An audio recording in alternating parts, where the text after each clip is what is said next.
It makes the Philippines sound like the aggressor, which is, of course, not the case. Look at the map. Scarborough Shoal lies just off the Philippine coast, barely 220 kilometers away. It falls within the exclusive economic zone of the Philippines. And this is a United Nations convention. A country exclusively controls the sea up to 370 kilometers away from its coast. It's their exclusive economic zone.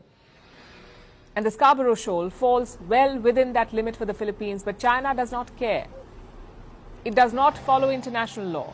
Instead, Beijing tries to peddle this, the infamous 9-dash line. China came up with this.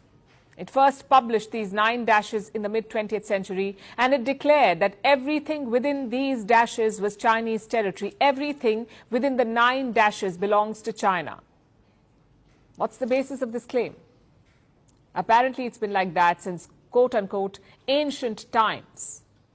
And this ancient times argument is something that Beijing loves to use. They use it in every dispute. The Scarborough Shoal, some Japanese islands, even the Indian state of Arunachal Pradesh. As far as Beijing is concerned, it was all Chinese in ancient times. So China says it has a right to all these territories.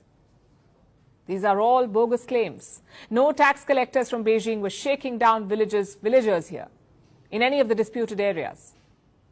The 9-dash line is not even a serious border document. It looks like some child emperor's drawing, that to a child who could not draw straight lines yet. But despite this, Beijing keeps making claims based on these meaningless dashes, even though international courts have ruled that it has no legal basis. And the Philippines has borne the brunt of this.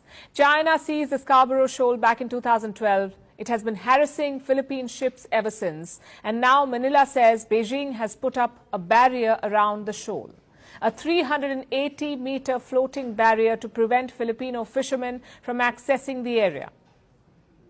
China tried this last year as well, but the Philippines cut that one down.